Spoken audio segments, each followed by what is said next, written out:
Buenas noches, chicos. Bueno, hemos tenido un problema con la conectividad, pero ya está solucionado.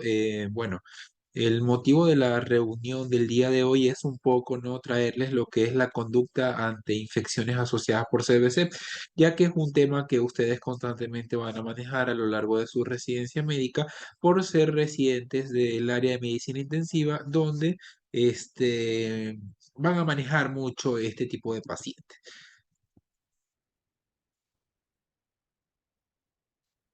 Para dar inicio,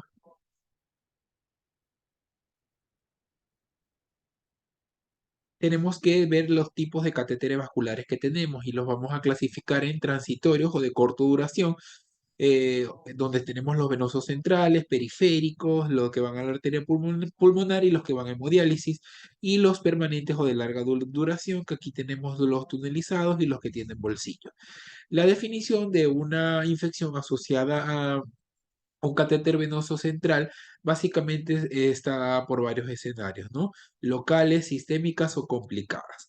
Dentro de las locales decimos que hay una colonización del catéter cuando hay un crecimiento bacteriano, ¿no? Mayor a 15 unidades formadoras de colonia en un segmento de 5 centímetros de punta de catéter por cultivo semi-cuantitativo o un crecimiento de más de 100 unidades formadoras de colonias de un catéter por técnica cuantitativa, ¿no? Pero que no tengan signos clínicos de infección, porque la infección solamente es local. Y la del punto de entrada, donde es de una clínica de infección local con signos de flogosis, con cultivos positivos del punto de entrada del catéter, con hemocultivos, ¿no? Negativos. La sistémica es la bacteriemia relacionada con el catéter, que esto es básicamente lo que vamos a hablar en la charla de hoy.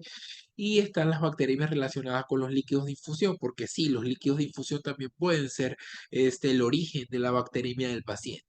Esto va a dar una clínica de sepsis con aislamiento del mismo microorganismo, tanto en los líquidos de infusión como en los hemocultivos periféricos. Y tenemos las bacterias persistentes con crecimiento del mismo germen, tanto en hemocultivo mayor de 72 horas, tras haber iniciado la antibioticoterapia adecuada, trombosis séptica, endocarditis y otras metástasis a distancia como son la osteomielitis. Entonces, siempre sospechar en estas entidades cuando el paciente no tenga buena respuesta clínica a tratamiento. Los factores de riesgo se dividen para el paciente de acuerdo al catéter y de acuerdo al área de hospitalización. Paciente, bueno, los neutropénicos, quimioterapia, pérdida de la integridad cutánea, enfermedades de base que sean graves, infecciones agudas en otra localización, falta de cumplimiento de los protocolos de prevención por el personal sanitario. Esto básicamente va a predisponer al paciente a que haga una bacteremia asociada por CBC. El catéter, la composición, el material que sea, que alto, que tan alto sea la capacidad de trombogenicidad, la capacidad de herencia de los microorganismos, el lugar de inserción, el tamaño, el número de luces, el uso para del catéter, las estrategias de manejo del mismo, el tipo de inserción, la duración de la cateterización y la colocación del catéter en situación de emergencia. No es lo mismo colocar un catéter en emergencia que un catéter ya electivo. Las unidades y de cuanto a las hospitalizaciones, mayor riesgo en sus unidades de cuidados intensivos, pues áreas de hematología o nefrología y en hospitales de alta capacidad resolutiva. Acá tenemos la patogenia de la bacteriemia asociada por CBC, que puede darse en cualquiera de estos puntos. Si es por la contaminación de la infusión, los microorganismos van a migrar por vía intraluminal desde las conexiones colonizadas, y por la contaminación de la infusión pasan al torrente sanguíneo.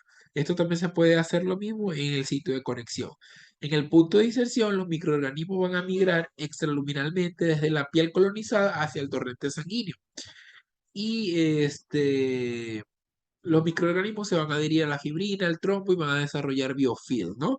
Que es esta capacidad que tienen algunos microorganismos de desarrollar estas películas alrededor del catéter.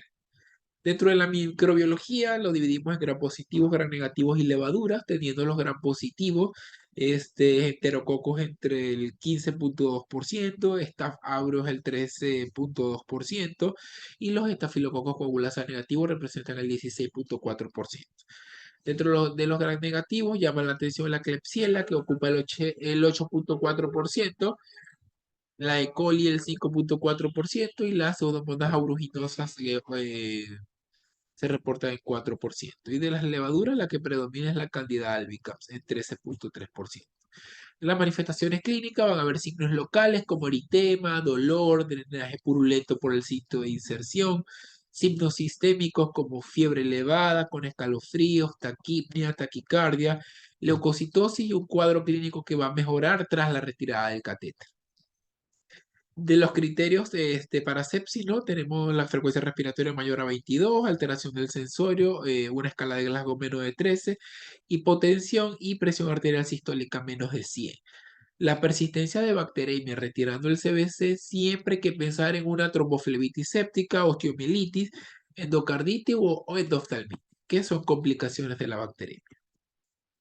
Para el diagnóstico tenemos diferentes técnicas, acá dependiendo, ¿no? Si es con retiro del CBC o sin retiro del CBC, y vamos a tener con retiro Bucky y Brumbuison, y sin retiro el tiempo diferencial y métodos cuantitativos, ¿no? Cada una tiene sus propias limitaciones. Esto es un tema ya netamente de laboratorio, microbiológico. Lo que acá tienen que saber es que el cultivo del catéter debe identificarse el mismo germen que el aislado, al menos en un hemocultivo periférico con similar resultado de antibiograma. De rutina no se le recomienda cultivar la punta del catéter central retirado si no hay una sospecha fundada de que hay una infección. La demostración microbiológica de diseminación hematógena es por hemocultivos seriados de sangre periférica. Dentro del diagnóstico siempre tenemos que estar situados en qué tipo de CBC tenemos, si es uno de corta duración o es un CBC implantable. Si es de corta duración, vamos a dividir en dos grandes grupos, sin signos locales de infección del catéter, con signos locales de infección del catéter. Si no hay signos, hemocultivar y considerar otros focos y otros cultivos. Si el paciente está inestable, se retira el CBC, antibiótico empírico basado en la epidemiología de cada centro, pero si el paciente estuviera estable, mantenemos el CBC, hacemos un retrocultivo o cultivo transcatéter, damos antibiótico empírico basado en la epidemiología de cada centro. Si no hay signos, si hay signos locales de infección del catéter, se retira, se lleva a hemocultivos y cultivo de punta de catéter. Iniciamos antibiótico empírico de acuerdo a la epidemiología de nuestro centro, ¿no? A nuestro mapa microbiológico. En la evaluación de los cultivos, si el CBC es de corta duración o si es un CBC implantable, vamos a concentrarnos en los de corta duración. Vamos a tener tres posibles escenarios: hemocultivo negativo, punta de catéter negativo; hemocultivo positivo y punta de catéter negativo; hemocultivo positivo, retrocultivo positivo y un tiempo diferencial menor a 2 horas. Esto es, consideramos otro foco, no es una bacteremia asociada a CBC. Si el hemocultivo es negativo y la punta de catéter es positivo, se puede plantear un control o repetir hemocultivo. Si el hemocultivo es positivo, el retrocultivo es positivo y el tiempo diferencial es mayor o igual a 2 horas, no es una bacteremia relacionada a CBC. Igual que si tenemos un hemo positivo y un punta de catéter positivo, hay que retirar el CBC. Si es un implantable, bueno, se puede considerar la terapia de bloqueo, que más adelante vamos a hablar. Dependiendo del microorganismo, tienes conductas a seguir. Si es un estafilococcus coagulasa negativo, si no vas a retirar el CBC, le das de 10 a 14 días de antibióticos sistémicos más terapia de bloqueo. Con retiro de CBC le puedes dar de 5 a 7 días de antibiótico. Si es un Staph aureus, tú retiras el CBC, le das 14 días de antibiótico y en presencia de fiebre, por mayor de 72 horas, sospechas de bacteremia recurrente, focos distantes, implantables, CBC u óseo, puedes postergar hasta 6 semanas. Para los enterococos, sin retiros de CBC, de 10 a 14 días de antibiótico sistémico más terapia de bloqueo, y si retiras el CBC, 7 días de antibiótico. Bacilos gram negativos te recomiendan que lo retires y le puedes dar de 7 a 10 días. Y para la cándida, retiras el CBC, tratas con antifúngico por 14 días luego de que tengas un hemocultivo negativo.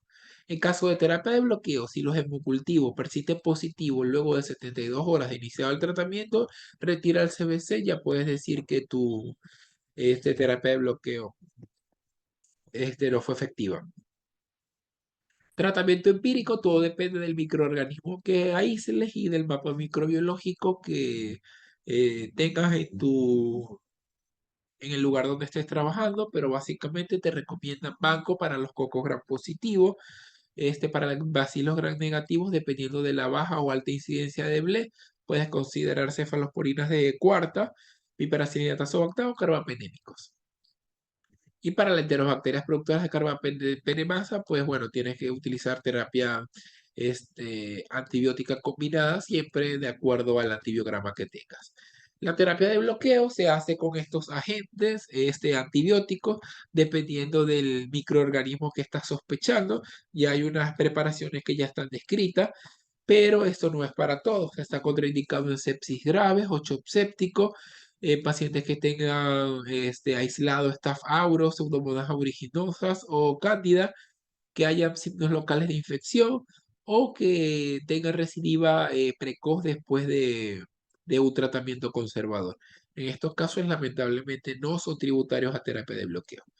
Dentro del tratamiento dirigido, ¿no? Esto sí va a ser ya en base a tu aislamiento microbiológico, a tu aislamiento microbiológico y al patrón de resistencia que tenga cada microorganismo de acuerdo al antibiograma, tomando en cuenta el MIC y tomando en cuenta varias cosas, podemos dar cualquiera de estas alternativas y la duración va a ser variable, ¿no? Recuerden que todo va a depender de si retiraste o no retiraste el CBC.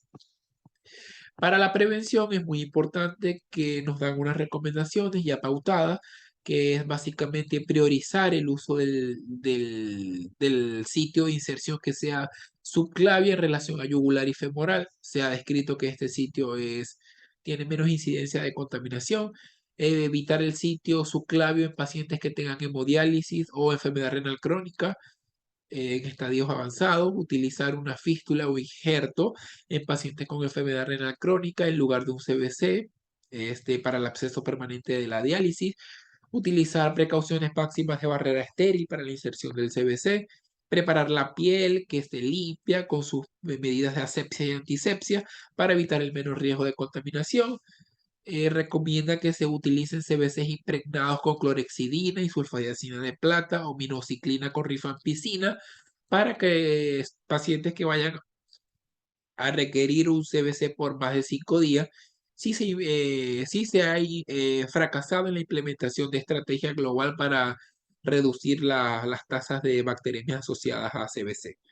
Bueno, ya esto está de más, utilizar gasa estéril, apósitos estéril y bueno, utilizar toda la indumentaria necesaria para evitar la contaminación.